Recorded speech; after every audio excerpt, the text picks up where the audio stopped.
Hello, dear learners. Welcome to the e-lecture on present continuous or present progressive tense. My name is Dr. Vinita Kumawat. I am lecturer in English at Government Polytechnic College, Dausa. In the previous e-lecture, we studied simple present tense or present indefinite tense.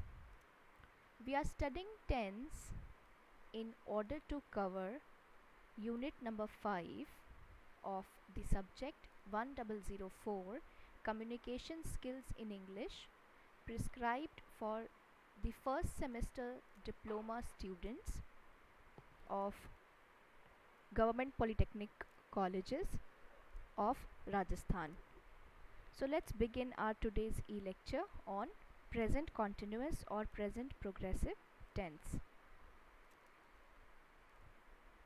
So what is the form of the verb that we use in this tense? So the form of the present continuous tense is, this tense is formed with is, are, am plus first form plus ing.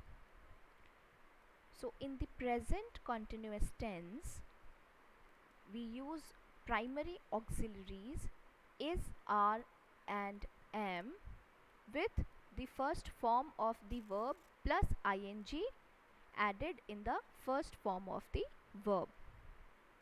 is जो primary auxiliary है वो हम singulars के साथ use करते हैं, both singular noun and pronoun.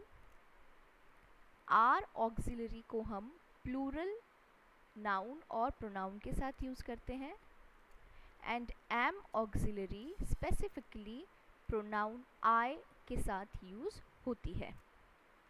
So these are the three primary auxiliaries that are used in present continuous tense.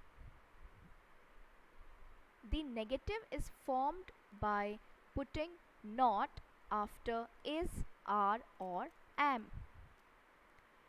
Present continuous tense में negative sentence बनाने के लिए जो primary auxiliaries हैं is, are और am के बाद not को लिखा जाता है नेगेटिव बनाने के लिए.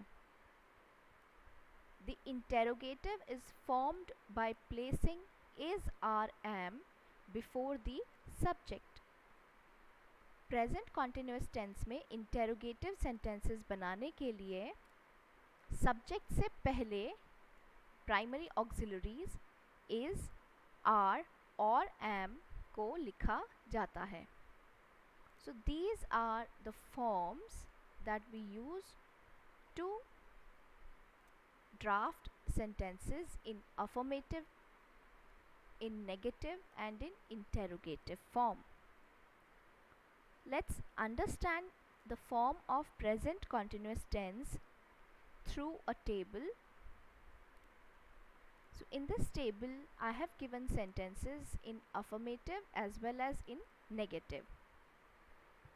In affirmative, with I, auxiliary am is used, then the first form of the verb play plus ing.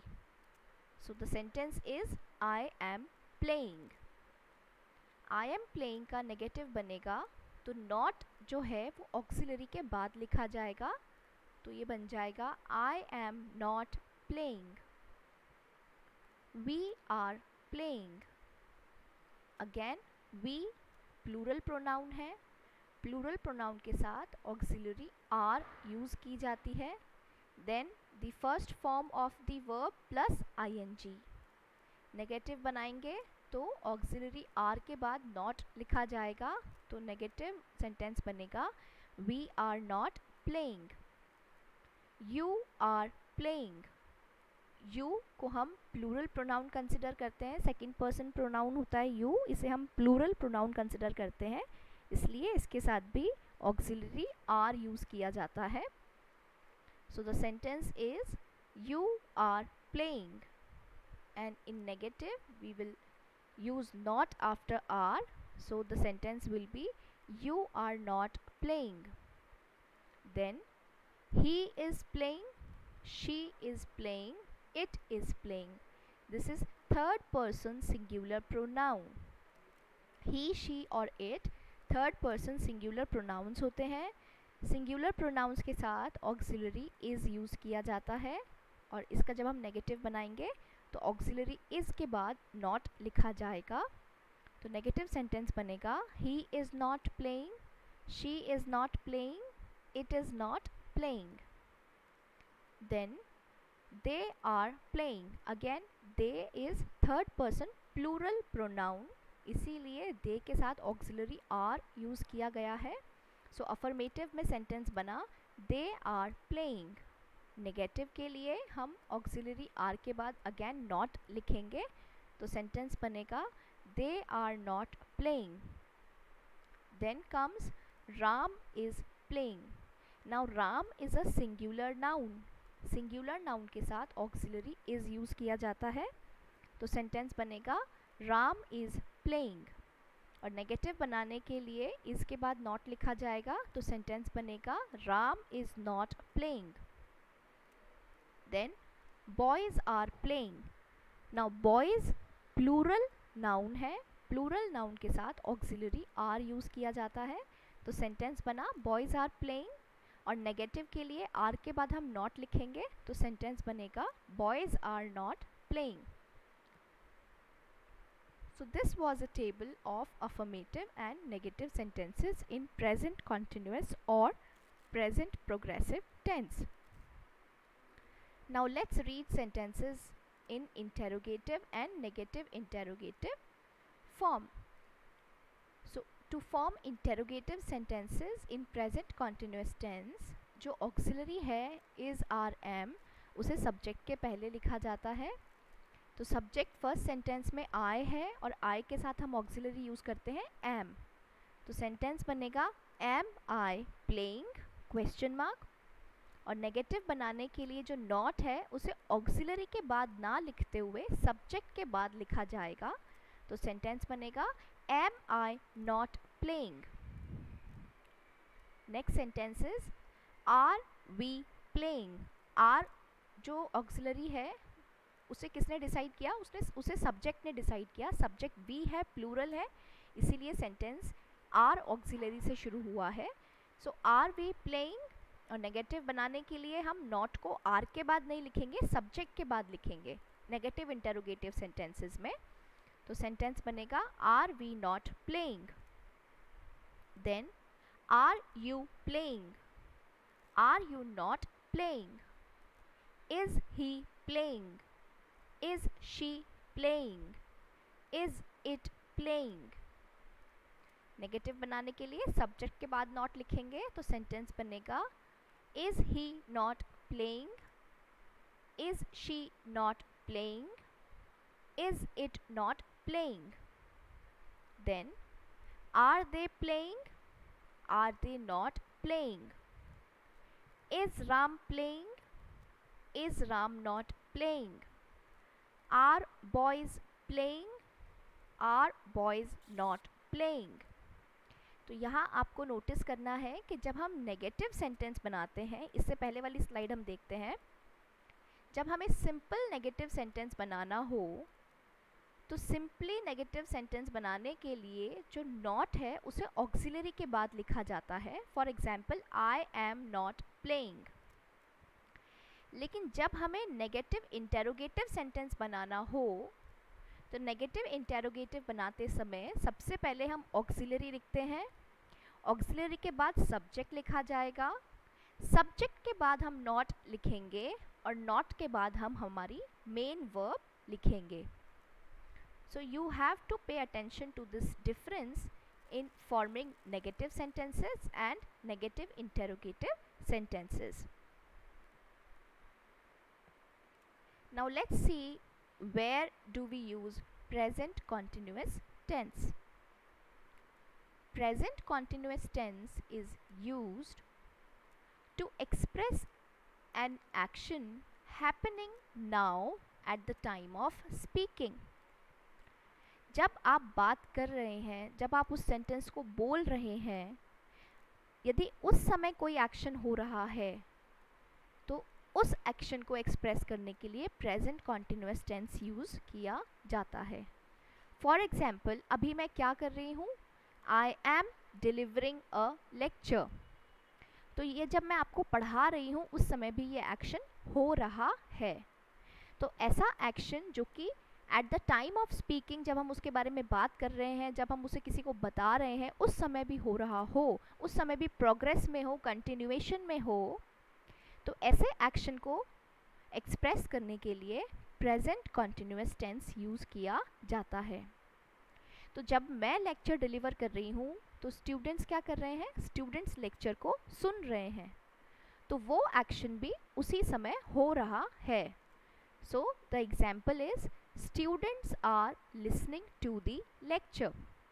तो जब मैं आपको ये पढ़ा रही हूँ उस समय सेम एक्शन स्टूडेंट्स का लेक्चर सुनने को हो रहा है, इसीलिए हमने यहाँ पर प्रेजेंट कॉन्टिन्यूस टेंस यूज़ किया है. Second, to express an action in progress about this time but not necessarily at the time of speaking. ऐसा एक्शन जो कि हो सकता है जब आप बोल रहे हो उस वक्त ना हो रहा हो, लेकिन फिर भी वो एक्शन बैकग्राउंड में चल रहा है. That is action in progress. इस समय वो एक्शन चल रहा है, लेकिन हो सकता है जब आप बोल रहे हो उसी समय वो एक्शन ना हो रहा हो. For example, he is teaching, here please read it only working. He is working as a trainee in an MNC. Please avoid reading teaching here. This is a typo. So the example is he is working as a trainee in an MNC, which means अभी वो MNC में पता नहीं है या नहीं है, लेकिन अगर हम उसका एज अ प्रोफेशन अगर हम देखें कि वो वर्तमान में क्या कर रहा है, नाउ डेज इन दिनों वो क्या कर रहा है, तो इन दिनों वो MNC में एज अ ट्रेनी वर्क कर रहा है. Okay. Another example is they are looking for a new house. वो नया घर ढूंढ रहे हैं. They are searching for a new house. तो जो काम है सर्च करने का, हो सकता है अभी वो ढूंढने नहीं निकले हों, लेकिन जो घर ढूंढने का काम है वो प्रोग्रेस में है, वो चल रहा है. Third, to express a definite arrangement in the near future. ऐसा कोई काम, ऐसा कोई अरेंजमेंट या एंगेजमेंट जो कि आप फ्यूचर में जल्दी ही कभी करने वाले हैं, आपकी कोई प्लानिंग. तो प्लानिंग्स को एक्सप्रेस करने के लिए भी हम प्रेजेंट कॉन्टिन्यूस टेंस यूज़ करते हैं. For example, I am going to my grandmother's home next week. मैं जा रहा हूँ नेक्स्ट वीक. तो that is a definite arrangement जो कि फ्यूचर में होने वाली है. I am meeting an old friend tonight. आज मैं अपने एक पुराने दोस्त से मिल रहा हूँ. होगा ये फ्यूचर में, लेकिन ये पहले ही अरेंज हो चुका है, पहले ही प्लान्ड हो चुका है. Fourth, to express some undesirable habit. किसी की कोई गंदी हैबिट, ऐसी हैबिट जो किसी में नहीं होनी चाहिए, अनडिजायरेबल, ऐसी हैबिट को एक्सप्रेस करने के लिए भी प्रेजेंट कॉन्टिन्यूस टेंस यूज़ किया जाता है. For example, he is always wasting his time in gossips. वो हर वक्त अपना टाइम गॉसिप्स में वेस्ट करता रहता है, कर रहा होता है. She is always poking, please read it her not his. She is always poking her nose into others' matters. So this is again an undesirable habit. So these are the different uses of present continuous or present progressive tense. The following verbs are not normally used in the present continuous tense. ये जो verbs आपको screen पर दिख रही हैं, ये present continuous tense में use नहीं की जाती हैं normally. ऐसी वर्ब्स हैं, वर्ब्स ऑफ सेंस, जो हमारे सेंसेस हैं, see, hear, smell, notice, recognise, taste etcetera. Verbs of emotions, want, desire, love, hate, forgive, wish, like, dislike etcetera. Verbs of thinking, think, feel, know, mean, realize, understand, suppose, believe, remember, forget, expect, etc. Verbs expressing possession like have, own, belong, possess. Verbs like seem, appear, contain, consist, keep, etc. These verbs are not normally used in the present continuous tense. These verbs are used in the simple present tense. They may, however, be used in the continuous tense with a changed meaning. Usually जो हमने last slide में verbs देखी हैं उन्हें simple present tense में use किया जाता है. हाउएवर हालांकि इन वर्ब्स को हम कंटिन्यूस टेंस में भी यूज़ कर सकते हैं, लेकिन उनका मीनिंग थोड़ा सा चेंज हो जाता है. For example, the principal is seeing the students after the school. Principal school ख़त्म होने के बाद स्टूडेंट्स को देख रहे हैं. देख रहे हैं से हमारा क्या मतलब है? सीइंग यहाँ पर लिटरल मीनिंग देख रहे हैं, लेकिन यहाँ क्योंकि हमने सीइंग को कंटिन्यूस में यूज़ किया है तो इसका मीनिंग चेंज हो जाएगा, और इस सीइंग का यहाँ मीनिंग है मीटिंग. स्टूडेंट से प्रिंसिपल स्कूल के बाद मिल रहे हैं. अनदर एग्जाम्पल इज द जज is hearing the case tomorrow. Now hearing यहाँ सुनना. सुनना कौन सा? यहाँ सुनवाई वाला सुनना. Conducting the trial. ठीक है, उनकी सुनवाई कल है. So this is how we use these verbs in continuous tense with a changed meaning. I hope with this video your concept of using present continuous tense is clear. If you have any queries, please feel free to write in the comment section. Thank you very much.